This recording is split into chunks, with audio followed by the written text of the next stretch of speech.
Bookies. Today we are going to do the weekly mail haul, so let's get started.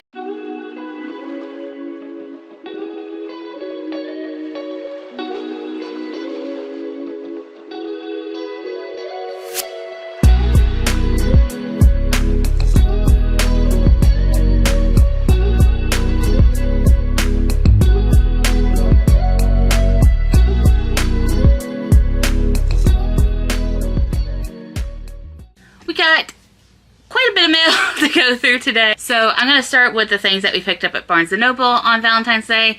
We hit up Joann's and Barnes & Noble. Joann's for more crochet things, Barnes & Noble for books, and then we went to Burger King for Valentine's Day. We had celebrated the weekend before, so this wasn't going to be something fancy. Anyways, the book that Ethan picked up is Fear Street, The Beginning. We absolutely loved the movie series. We've seen it twice now. And this one is, I guess, the beginning, where it all began, when Fear Street became legend, forever linked with danger, curses, and things that go bump in the night. So, yeah, seems right up his alley. He's into horror books. Hi, baby. Did you want Bite Bites? No, not you, Sophia.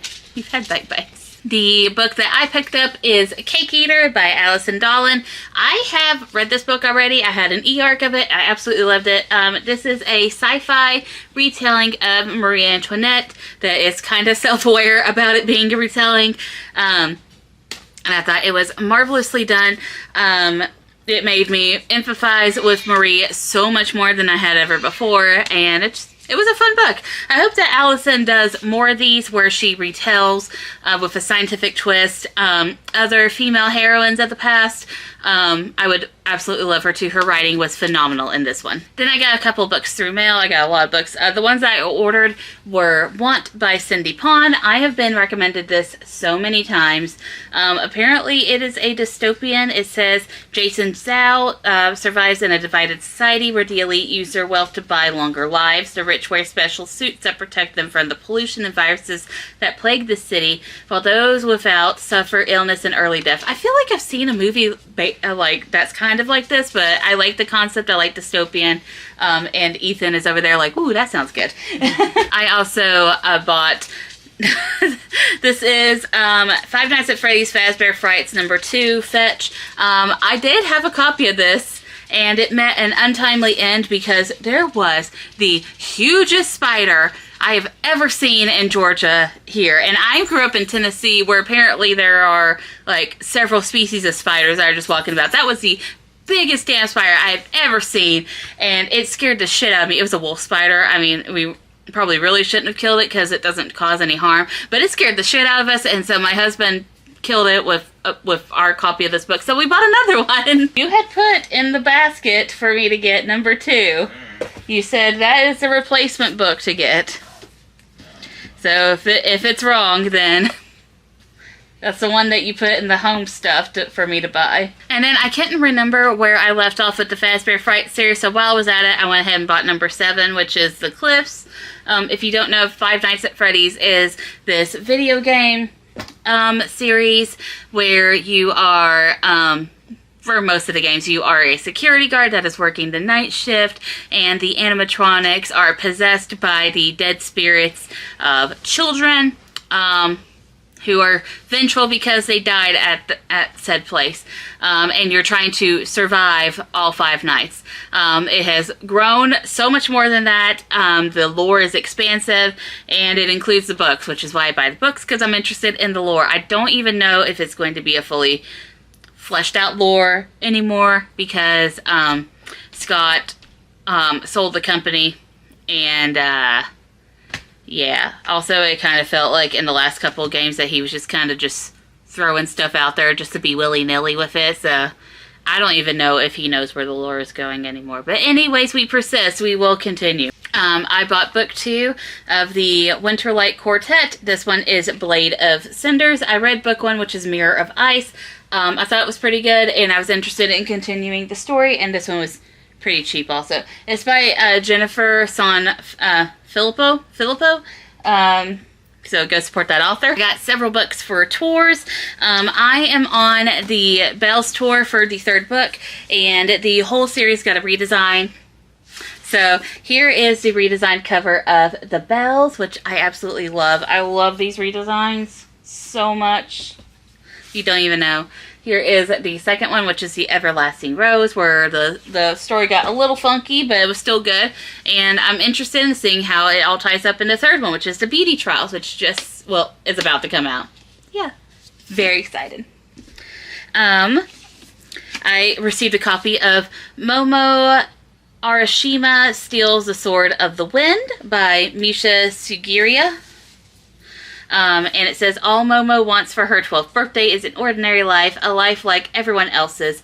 At home, she has to take care of her absent-minded widowed mother. At school, kids ridicule her for mixing up reality with her magical stories that her mom used to tell her. But then Momo's mother falls gravely ill, and a deaf hag straight out of those childhood stories attacks Momo at the mall, where she is rescued by a talking fox. It seems very, very Percy Jackson-esque, and I love stories like that. I'm on a middle grade kick as well, if you can't tell. I also got a finished copy of The Next New Syrian Girl by Ream Shukairy. I have an arc of this. I know I've talked about it, but basically it's about these two Muslim girls. I believe they're both Syrian, but I'm not entirely sure about that. I know one comes from Syria. She's a refugee, and she's experiencing life in wherever they are.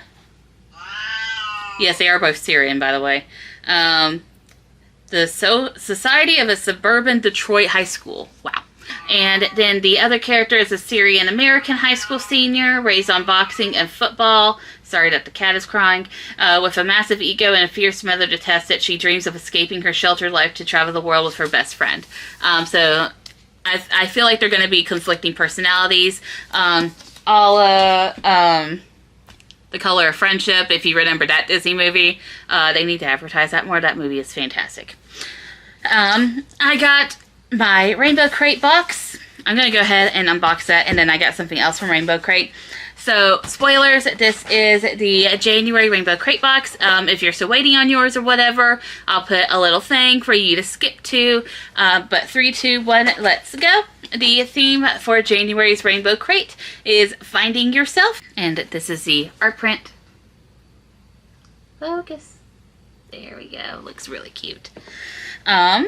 We have the Rainbow Gaze.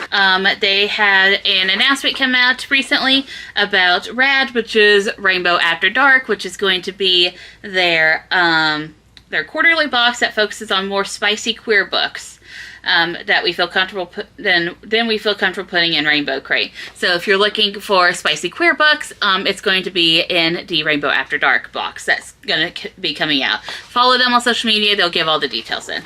The LGBT charity spotlight is Mind Out, which is a UK-based mental health service run by and for lesbian, gay, bisexual, trans, and queer people. The queer nonfiction pick of the month is Disability Visibility by Alice Wong and others. It is a first-person stories from the 21st century about people living with disabilities and most of them being queer and stuff like that. So it's going to be like own voice and stuff like that. They also have like the other queer releases they're excited about, which is Friday I'm in Love. That one was fantastic. The Black Queen, also fantastic. Nick and Charlie, Mysteries of Thorn Manor, which was fantastic. Moment in the Lost and Found, and 6 Times We Almost Kissed. The February theme is going to be Duality, which I'm excited about because My Dear Henry, I think, is going to be the trad book of that one, and I'm excited for that book. And yeah, that's pretty much what that thing says. We have the monthly magnet. This one is themed after Last Night of the Telegraph Club. It is Lily and Calf in A Sweet Moment from that book. I have it. I need to read it. Very excited to read it. We have this pen, and it says in here, very fancy pen, this you here with me the way it has been maybe forever. And this is from I Am Not Your Chosen One by Evelyn Benvey. And then they also sent this pen holder. There's a whole YouTube video on how to do this, so I'm just gonna simply do this following the steps of this video that I'm watching off camera. Okay, so you're gonna start with this, like this. I'm gonna fold them up like this. Oh, I see. And then you just go in. I know this is the worst thing. I will link the video. But yeah, you're basically putting the sides together like so. And you are going in one and then out the top. In one, let's see here. In one, out the top. There you go. You have your pen cup holder. To demonstrate, holds pens.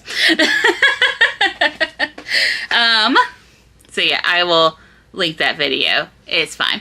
If you're confused. The trad book for this month was, and I'm very excited about this because I love the author. They are an Atlanta native. So I've seen them and met them a couple times. It is As You Walk On by Julian Winters. So we have this redesigned cover with the nutrition facts, which has Black, gay, Asian, bisexual, and non-binary rep. It is a contemporary YA. It has awkward promposals, crushes, outcasts, and party time. Here is the original cover. And then I love that they started doing this. The author letter is on the back right here, which is very cool. And then they have the about Julian. Julian is awesome. The book is, the book synopsis says, A Night to Remember. 17-year-old Theo Wright has it all figured out. His plan, well, more like his dad's plan, is a foolproof strategy that involves excelling at his magnet high school, getting scouted by college recruits, and going to Duke on an athletic scholarship. But for now, all Theo wants is a perfect prom night. After his best friend Jay dares him to propose to his crush at Chloe Campbell's party, Theo's ready to throw caution to the wind and take his chances. But when the promposal goes epically wrong, Theo seeks refuge in an empty bedroom while the party rages on downstairs.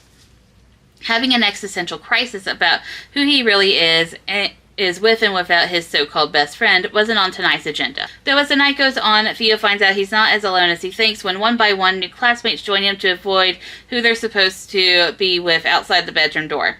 Among them, a familiar acquaintance, a quiet outsider, an old friend, and a new flame. So I think this book is going to do the one night kind of storyline, which I'm here for. I like those kinds of storylines. And then the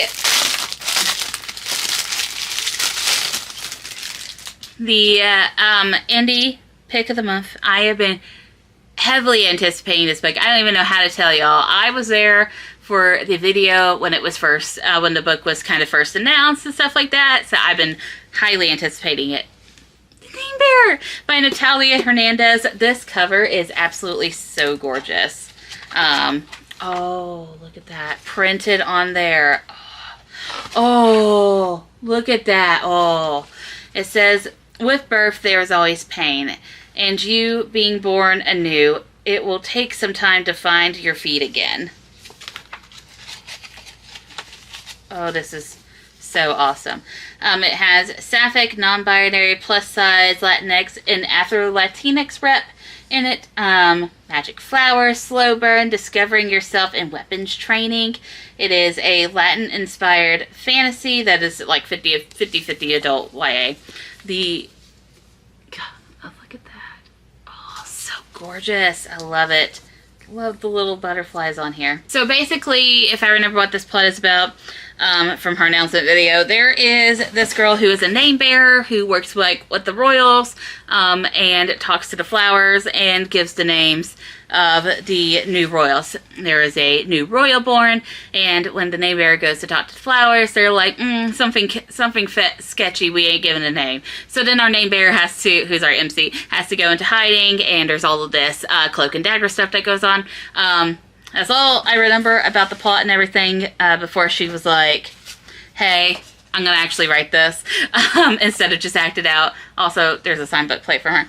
So I've been heavily anticipating it for quite a while. But yeah, that is everything that came in the January Rainbow Crate box. 5 out of 5. They knocked it out of the park again. Fucking fantastic box. Love it. I also got another package from Rainbow Crate. It is the Eidolon by Katie Edwards. It is a collection of novels and novellas set in the same universe as the Tarot sequence, which I'd already previously got. So we got the redesigned cover, we got the fancy digital edges and everything. We got this cool little book plate. Here is another cover. I don't know which one's which. I don't know which one's redesigned, which one's not. I think this one is the redesigned one, now that I'm thinking about it. We have embossed cover. We have really cool end pages. Yeah, it's really good looking. Really good. They did really good on this. I can't wait to read the series. The last couple things that I got another package from my bookish pen pal, Holly. Holly, you didn't have to send me 2 books, but thanks. She sent me Faye, Faraway, a novel by Helen Fisher. A heartfelt and irresistible debut novel that movingly examines loss, faith, and love as it follows a woman who travels back in time to be reunited with the mother she lost when she was a child. It sounds really, really sweet and moving.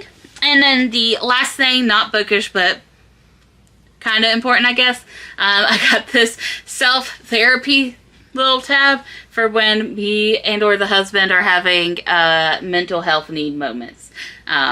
So you can put like, what's the problem is, how do you feel about it, how do I really feel about it, the problem likely stems from current related issues, past related issues, what it all means, and your breakthrough at the end. So that is everything that I received in this week's mail haul. It was quite a bit of a mail haul this week. Lots of good books and everything, and a good box. Yeah, so thank y'all for watching, and I'll see y'all later. Bye!